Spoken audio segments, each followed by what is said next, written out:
The Lord moves in mysterious ways. And He has a sense of humor too. Over the past 6 or 7 years, the Lord had moved me from being a fisherman to a follower, to a failure, to a forgiven failure, to a fisher of men in about 3 years. Then He moved me to senior pastor. Senior pastor of the First Church in Jerusalem. You remember things were going well there for us at the church in Jerusalem until He moved the church away from Jerusalem, out to north and west to Judea and Samaria. I could never understand that persecution that happened there to our church in Jerusalem until I saw how He used it to move the church. Then after Brother Saul was converted to the Lord, things really calmed down in the church. The church had some great months of peace and prosperity there in Jerusalem and in Judea and Samaria. And as the senior pastor, I missed those people that I had ministered to and led to the Lord back in Jerusalem. And I missed them and I wanted to go see them. So me and my wife packed up and we took an itinerant tour. We took off to the west. And you remember we came to Joppa and the Lord used me there. We came to Lydda first, and the Lord used me there to heal Aeneas. And that word spread, and lots of people came to the Lord. And then you remember we got called from there because of what happened in Lydda. We got called over to Joppa. When we got there, Tabitha, you know her as Aunt Dorcas. She was already dead. They had her in the upper room. They didn't prepare her body for burial. They had her in the upper room as though they were waiting for me to get there, as if I could do something. And you remember there in that upper room, the Lord used me to bring Aunt Dorcas back to life. What a delightful lady. What a beautiful, delightful town on the coast of the Mediterranean Sea. The church was doing really well there in Joppa. When we first got to town, a fellow by the name of Simon asked us if we'd like to stay with him. Absolutely. This would be like a vacation for me and my wife.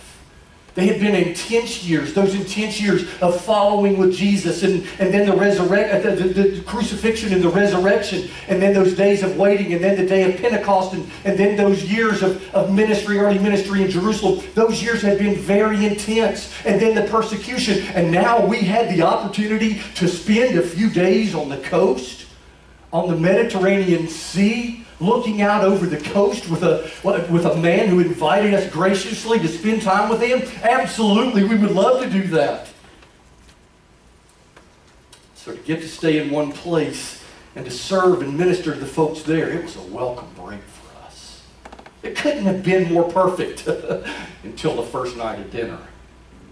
We got to Simon's house and we took our luggage in and we took it upstairs and we settled in and we went back downstairs and we washed up for dinner, and it was a breathtaking view looking out over that porch, out over the Mediterranean Sea. What a perfect vacation this would be for my wife and I.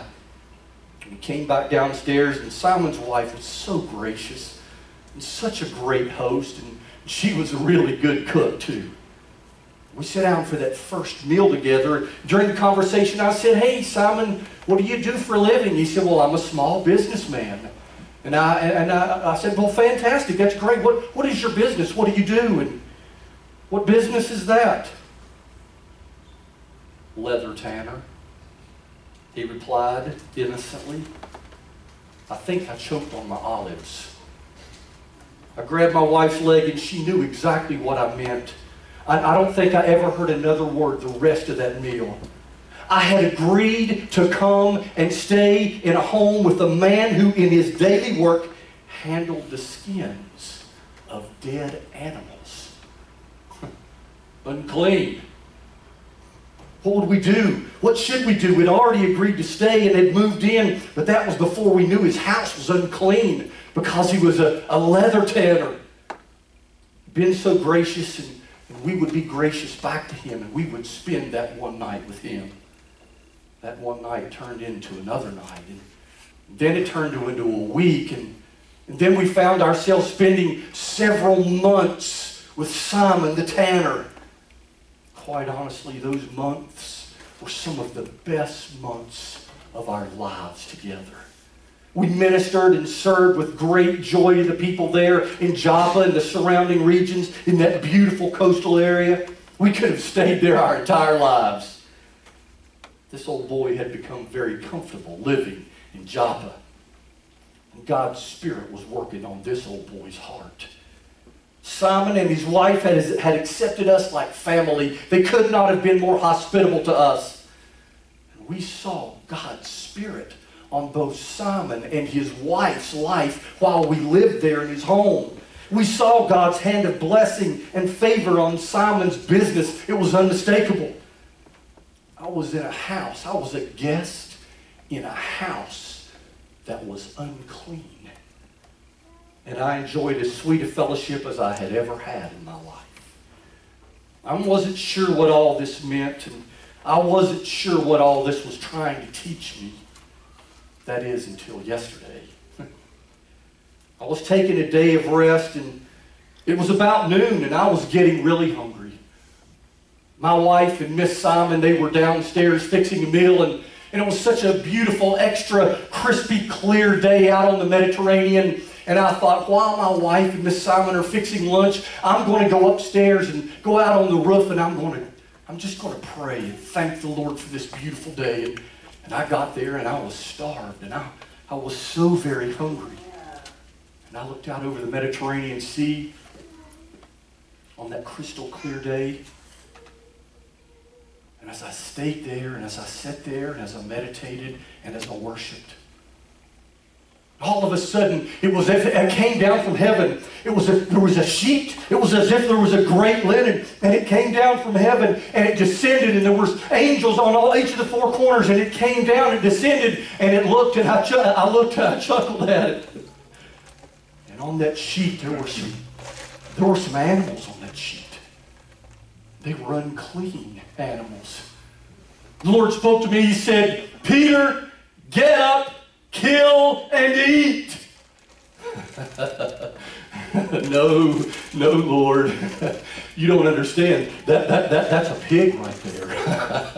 That right there, that bird, that's a vulture right there. You don't understand, Lord. You don't understand. I have never eaten anything ceremonially or ritually unclean. That meat right there is unclean, Lord. No, Lord, I've grown up my whole life. Me and my brother Andrew, we went to synagogue with Mom and Dad, and Mom and Dad taught us the ways, and we learned the Old Testament scriptures, and we understood, Lord, very clearly that these animals were unclean to eat, and I don't think I'm going to eat them, Lord. The voice came to me from heaven again. "Simon Peter, what I have called clean, don't you call unclean." But Lord, those are unclean animals. I've done this my whole life. This has been a tradition that we've held on to. This is a rule. This is a regulation. It's been part of my culture. It's been part of who I am ever since I was a young kid. Lord, you don't understand. Lord, what would the people around me think if they saw me eating these unclean animals? The third time the voice came down and said, "Simon Peter, what I have called clean, don't you call unclean." And then the linen left and vanished and went back up to heaven. And I was stuck sitting there on that porch wondering, what could this possibly mean? What could God possibly be saying to me? I was deeply disturbed and trying to figure out what God was trying to teach me and where He was trying to take me. I sat there deeply perplexed for what seemed like hours, trying to make heads or tails of what this meant. What was He trying to tell me? Kill and eat the unclean animals? Where was He trying to move me to?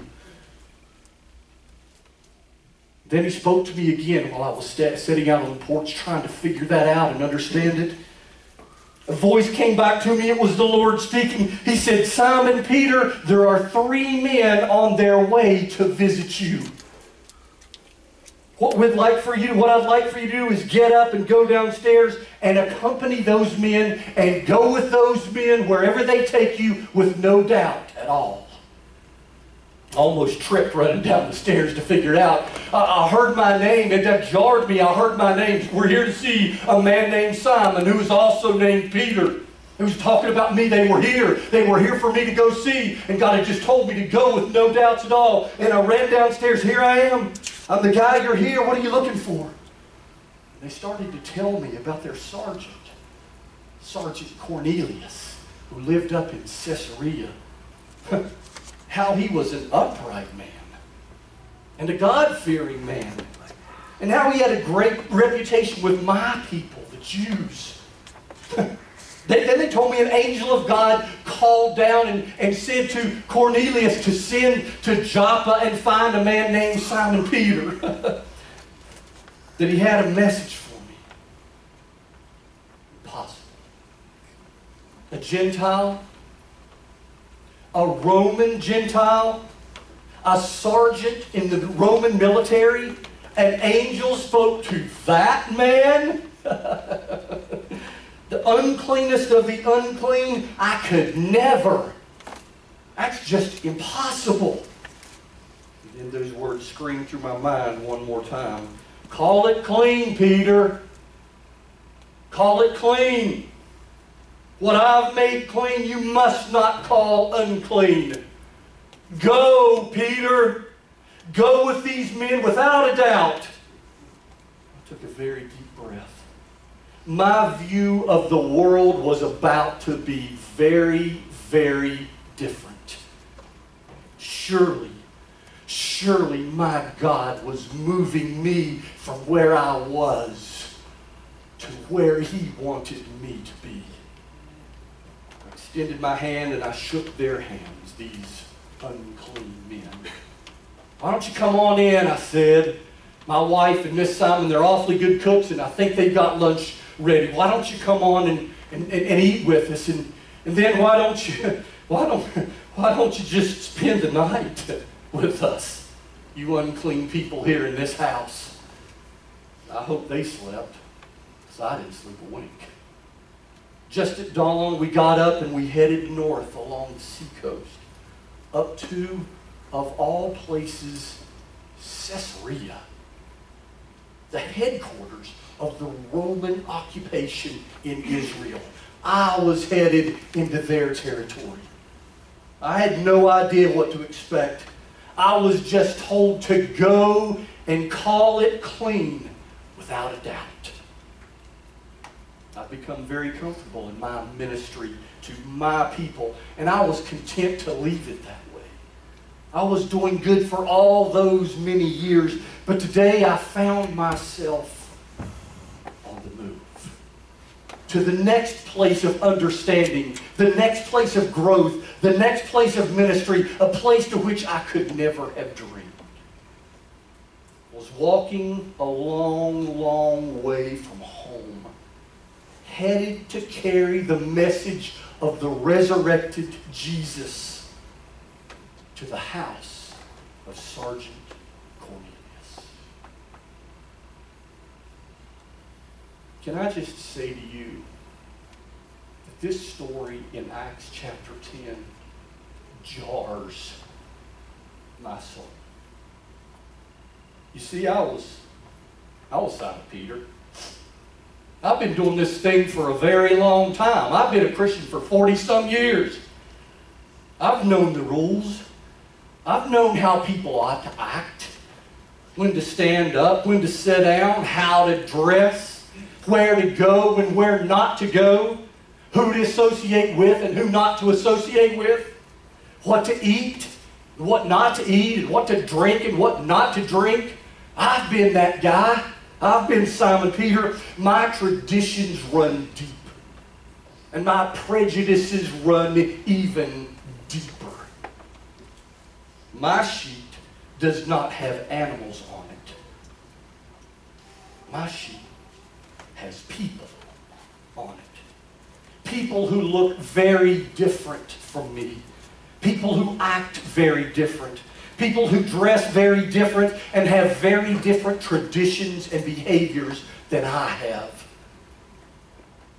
Can I ask you to be patient with me? Because God is moving me. He's wanting to move me from where I'm at to where He wants me to be. If you happen to be here today and you think, I just don't fit here, no, you fit. It's not a problem with you. It's a problem with me.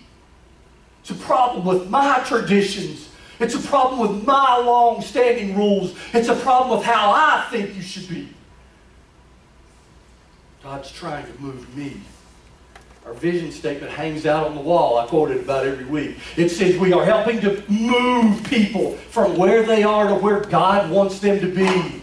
Isn't that a wonderful vision statement, Clayton, that you've come up with? An incredible statement. Can I offer to you that there are two problems with that vision statement? The first one is meeting people, helping people move from where they are. Do you know what that means? That means I have got to go to where they are, not where I'm at.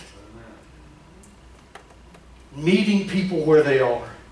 That might mean that there's something unclean when I get there. Right. It might mean that I might have to get my hands dirty. It means I might have to go and love and interact with and minister to people who don't fit inside of my box. Right. For Simon Peter, he was bound to his... Simon the Apostle, Simon Peter was bound to his long-standing traditions regarding what kind of food he was allowed to eat and not eat. And a whole bunch of other rules and regulations that Simon Peter was bound to.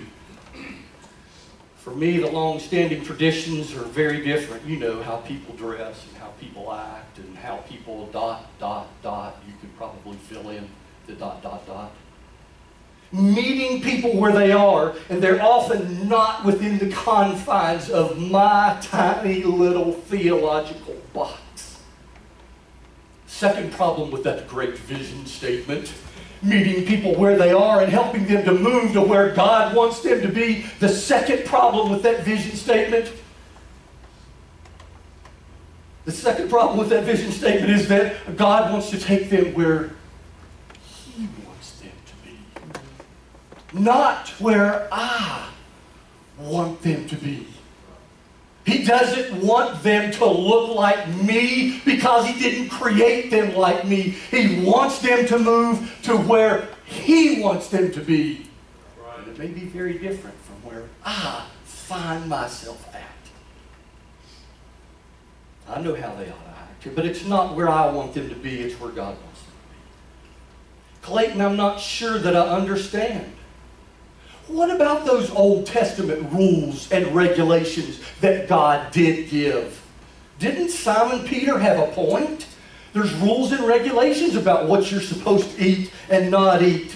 Clayton, just go back and read Leviticus chapter 11. God was crystal clear about what the Jews could eat and not eat, and go and not go, and who they could associate with and not associate with, and where they could be and where they could not be. God was very clear about that.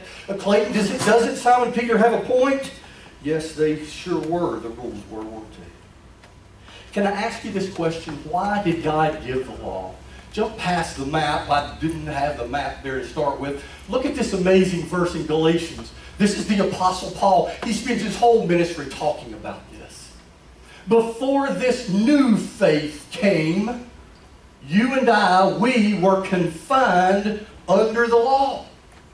There were rules and regulations that were in place.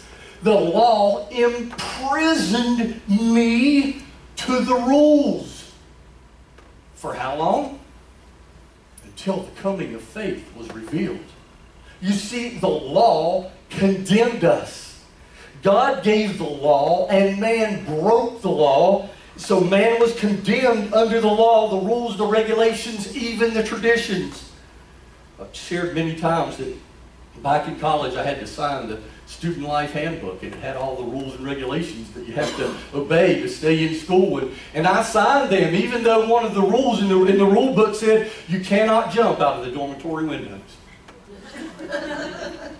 I ask you, why is there a rule in the rule book that says don't jump out of the dormitory window?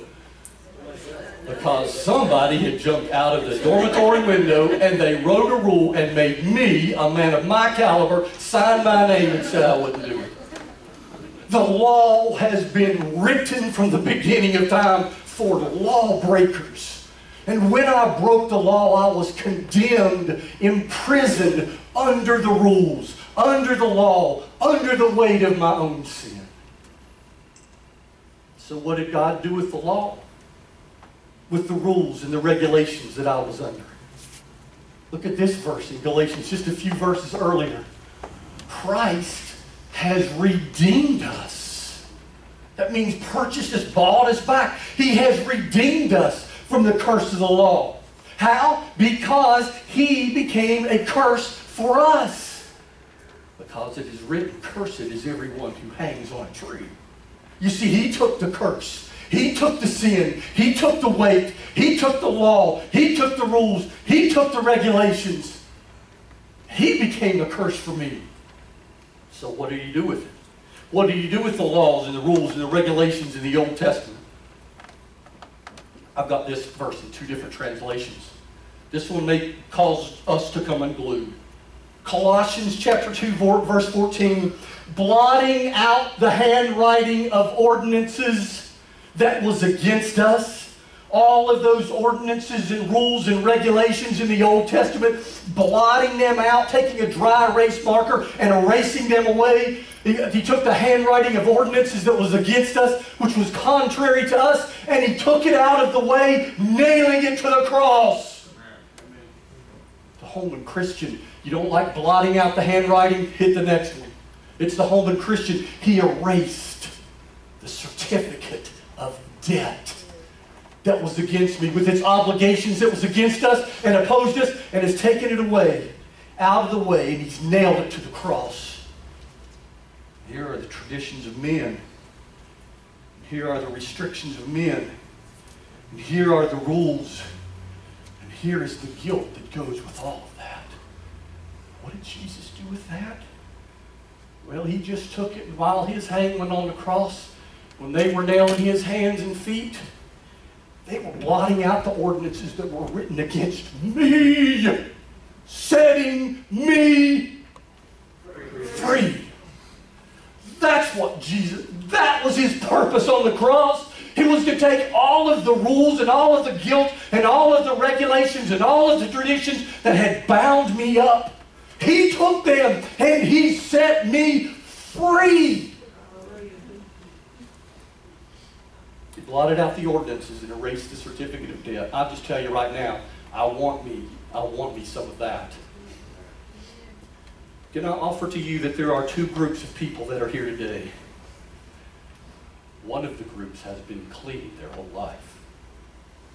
They've kept the rules and the regulations and the restrictions and even the deep, deep-rooted traditions. I challenge you to consider these words today. Kill and eat. What I have called clean, don't you go back and call it unclean. I nailed it to the cross.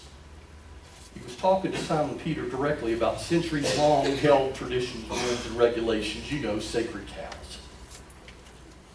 I would suggest to you today that God is asking you and I to release, to let go things that you and I have considered sacred, and those prejudices which you and I have held on to tightly. It's jarring, isn't it? It's frightening to consider.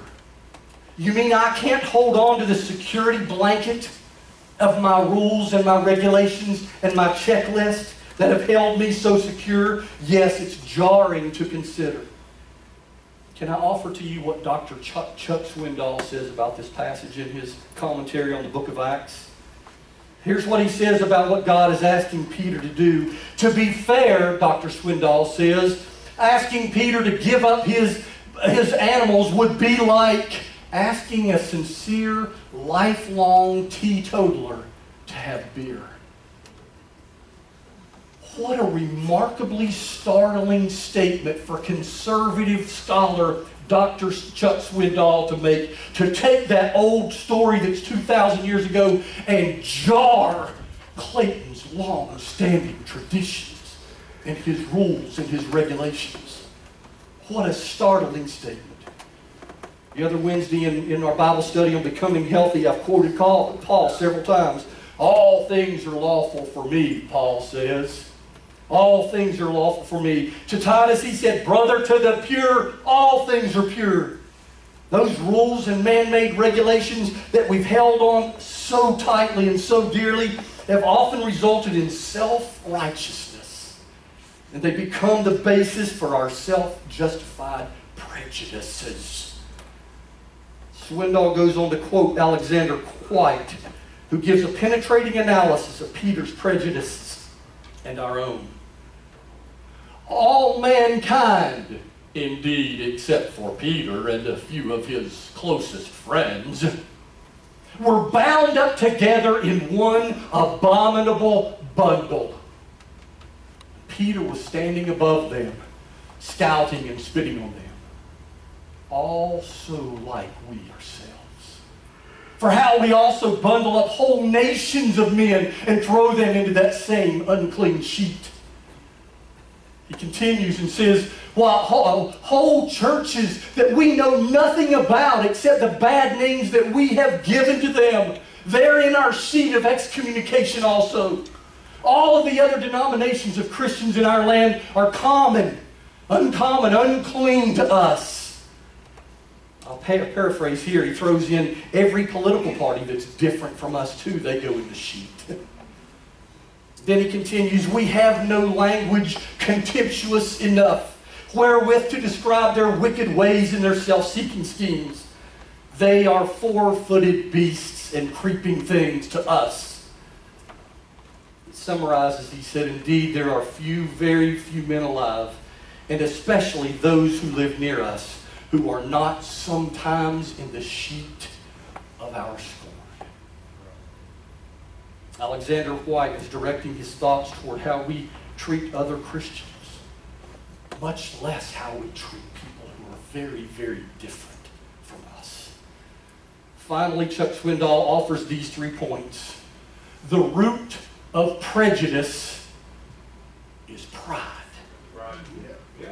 Tell that to the Apostle Peter. Tell that to the great Apostle Simon Peter. Simon, you followed me for 3 years. I selected you from the foundation of the world. You became the pastor of the greatest church in history, the first church in Jerusalem. Peter, you've got prejudice deep in your heart, and the root of that prejudice, my friend, is your pride.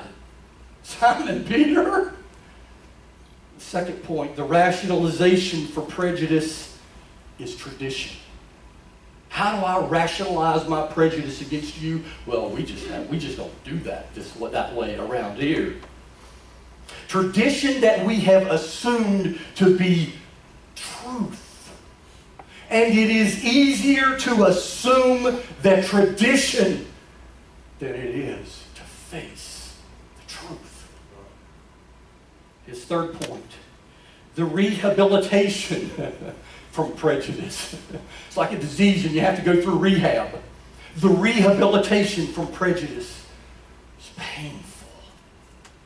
Simon Peter was awfully content with where he was at in his life and the ministry that he had. He was awfully content and awfully comfortable there. The rehabilitation from that was painful. Can I tell you the most remarkable part of this whole story? God is calling something clean that he had previously called unclean. He had called it unclean. Now he's calling it clean. Why? Because his boy had nailed the ordinances to the cross. The result? Peter began a new journey of moving from where he was to the next step where God wanted him to be. Peter was now set free to go and to minister and to love and to serve and to share the good news of the gospel with people who were nothing like him at all. Go. The angels told Peter, go with no doubt. Go with no doubt. Don't second guess it. Don't wrestle with it. Go, just go and tell people the good news. Meet them right where they are.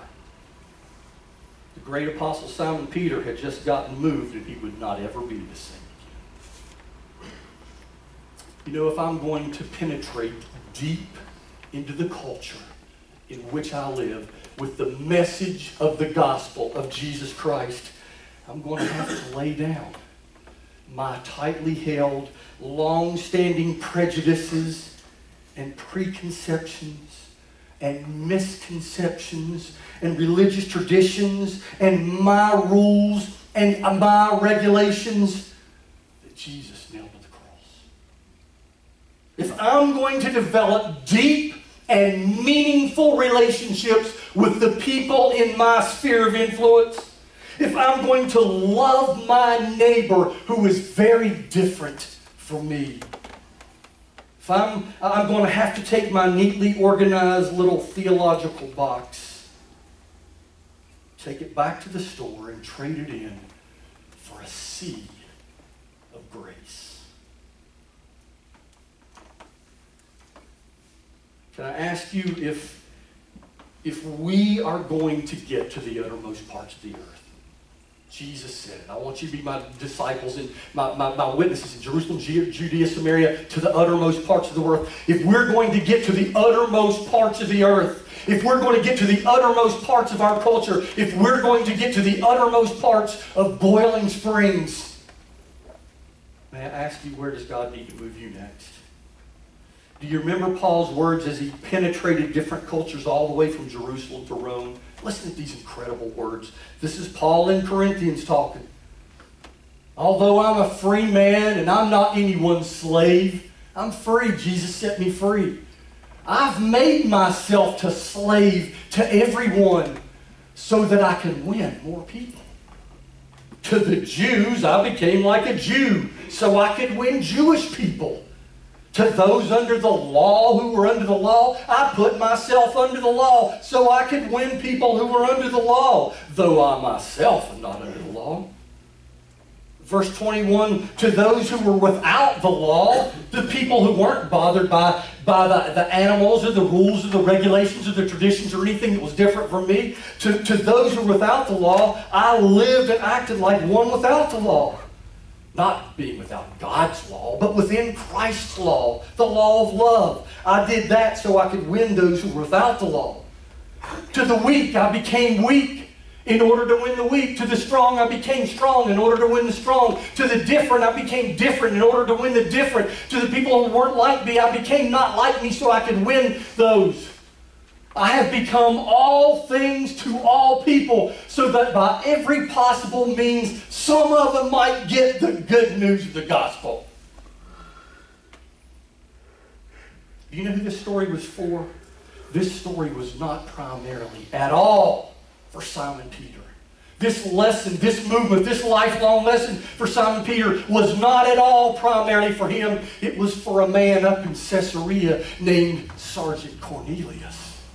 God did what He did in his life because He wanted to reach this Gentile Roman soldier named Cornelius. God was moving Simon Peter to where He wanted Peter to be so that he could meet Sergeant Cornelius where he was so that Peter could help Sergeant Cornelius move to where God wanted him to be. Can I challenge you? Go and carry the message of good news. Go with no doubts at all. That's the first group of people. That's the people like me who've been doing this thing for a long time. The second group of people perhaps that are here, you say, well, I ain't in the clean group. Maybe you wanted to be in the clean group and you blew it yet again. Maybe you just never fit in. Maybe you think that the church people just don't understand you. Maybe you just think differently. Maybe you act differently. Maybe you dress differently. Maybe you talk differently. Maybe you eat differently. Can I first say to you, please be patient with me. The Lord's not done with me yet. Tradition dies really hard. So for you today, I have good news for you. I have good news for you. Take and eat. But what I invite you to do is to take and eat from God's great banquet table. His great banquet table of love and grace and forgiveness. It doesn't matter who you are or where you've been or how you've been raised or how different you are from all the rest of us. Our vision, and we are committed to that vision, is to help people move from where they are to where God wants them to be. You see that we're going to share communion in just a minute. I'm going to ask Ben and Brandon if they'll come on up and sing. You guys, come on up. We're going to share communion. You know, this is an open communion. You know who it's open to? It's open to whosoever will. Whosoever will may come. This is our invitation song. I would just invite you this morning. You know what you can do? You can just come right here to the table. You can come right here and grab hold of God's grace and His forgiveness. You can let go of all that stuff you've held on that Jesus nailed to the cross. I invite you to come to the table.